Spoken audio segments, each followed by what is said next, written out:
In the news this week, an exclusive interview with Dr. Andrew Miller calling for better coronavirus prevention on mine sites. Second-class citizen. Out-of-work New Zealanders plea for unavailable financial help as joblessness grips the nation. Going under, dancing schools in WA hit hardest as subcontractors left in the cold from government assistance. And on Western Perspective, an expert's take on the government's policy response to coronavirus and what can be done to improve communication. This is the Evening News with Ivan Leung and Sarah Smith. Good evening. As the WA government imposes a shutdown and encourages people to stay at home, questions have been raised on the safety of FIFO workers, with reports suggesting inconsistent health checks and a lack of medical facilities. In an exclusive interview this week, the Australian Medical Association WA says it's important to test workers before someone gets sick. Well, I think that FIFO people are probably as confused as everyone else with the rapidly changing complex sets of rules and restrictions, some of them which get rolled back and then put back on again. And I suppose one has to have sympathy with the government that it's a rapidly evolving situation. However, we need to move very quickly to understand the problems with FIFOs in being isolated in regional areas if they need healthcare, if they get sick very quickly, and what their effect is on the regional populations and the Indigenous vulnerable groups in those areas, if any. Is it time to shut down the mines and shut down the resource industry out in the bush until this is contained?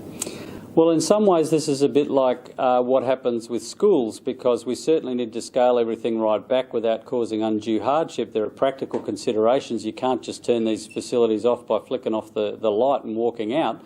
You do have to have a core group of people who can either keep them operational or put them onto maintenance. And we understand that, but we've got to move quickly in that direction, because if someone out there gets sick, all those personnel are going to have to be withdrawn anyway. No distancing in planes, no distancing in buses or even transport. Is that a concern to you? Well, when you combine the close proximity of transporting people with the lack of testing, that's of great concern.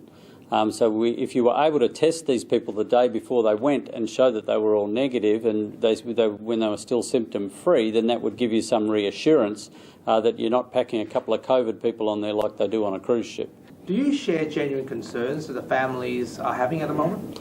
Oh, this is a very anxious time for everybody, and FIFO families and regional families do it tough a lot of the time because of the distances involved, because of the hard work involved, because of the conditions in which they live. These families are often under a fair bit of stress, we know already. And so to have this chopping and changing going on in the management of the situation won't be doing anything to increase their comfort at the moment. What do you have to say to the FIFO families? Our heart goes out to you in dealing with this problem. We know that it's a tough business, being in the FIFO business in the first place. This adds an extra layer of complexity and risk into all of this, and in many ways we see it as similar to what's happening to healthcare workers, in that not only do you have to do a stressful job, but you're now having to deal with a deadly disease at the same time. But the profession's there for you, the other frontline healthcare workers are there for you, and we'll work with government to improve the situation. Andrew Miller, thanks for your time. Thank you very much. New Zealand's Australian residents who are unemployed because of COVID-19 are pleading for job seeker help not available to them, as they join tens of thousands of Aussies now jobless.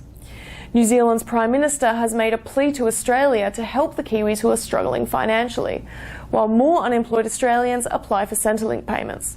Nelson Liu with this exclusive report.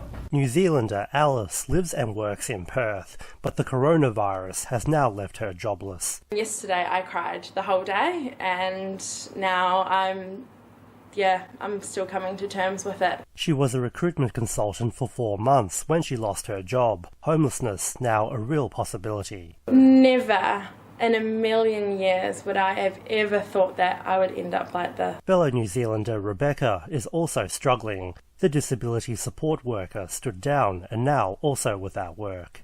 I'll lose my house. I can't feed my daughter, and she's been a sickly kid, so we can't afford to be on the street. Alice and Rebecca are in a worse position than Australians, with New Zealanders in Australia not eligible for assistance payments. We just want the same fair go here. With businesses closing, 1 million Aussies are estimated to lose their jobs and apply for financial job seeker support. New Zealand wants help for its nationals in Australia. I have raised this issue with Prime Minister Morrison. I've specifically sought, could we have a short-term exemption just for these exceptional circumstances?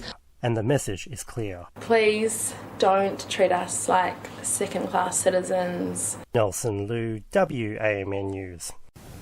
COVID-19 has been the demise of many businesses as the ongoing lockdowns continue. Dancing schools have become part of a forgotten industry along with the collapse of thousands of small businesses. The effects on dancing schools and the wider community have left owners struggling to pay subcontractors without access to any government financial assistance. Although there is overwhelming support within the community, with calls to the Premier not to be left behind. We absolutely never saw this coming, and for us to give our students the best we possibly can, we've had to diversify extremely quickly. We'll do some more work to support small and medium-sized enterprises and people across the community in need. We'll make further announcements on that over the course of the next week or so. As businesses around the state suffer from the COVID-19 shutdown, WA's food producers say they are running as hot as ever and looking for workers. Food Alliance WA is launching the Jobs in WA Food and Ag online information hub this week for people looking for work. The growers, fishers and farmers say they are looking for both skilled and semi-skilled workers, and that there's plenty of training to go around. There are, great opportunities for West Australians in our sector, and there's going to be food on the table, so we've got you. Getting young people involved and trained and skilled to work through, and everything from fishing to processing to logistics is a key part of our strategy. The state opposition leader Lisa Harvey criticised the government's coronavirus stimulus plan, saying it did not go far enough. She called for an immediate stimulus package that includes a 6-month freeze on power, water and sewage bills for any families in hardship, saying that it would save an average household $1,800 over 6 months. We're saying bring it forward, do something now. Every other state has put billions of dollars into their economies to try and save jobs. And what we're not seeing in WA is any initiative from the state government. US President Donald Trump and Chinese President Xi Jinping held a phone conversation this week, with the Chinese leader stressing the importance of cooperation during the pandemic. As reported earlier, tensions between Washington and Beijing remained strong after President Trump labelled COVID-19 the Chinese virus. During the phone call, President Xi added that cooperation between the US and China will benefit both countries in the fight against the pandemic. The United States has become the country with the highest number of coronavirus cases this week, according to data jointly presented by Johns Hopkins University and a mainstream newspaper. Cases in the States have jumped to over 82,000, overtaking Italy, and almost 1,200 Americans have died because of the virus so far. Meanwhile, British Prime Minister Boris Johnson has tested positive for coronavirus and is in self-isolation. And finally, Fremantle is due for a big upgrade as the City Council approves a $100 million shopping centre and hotel redevelopment for the Wool stores. Mayor Brad Pettis says extensive consultations with the community has shown support for the multi-storey project. He says locals want to bring people and their wallets back to the area.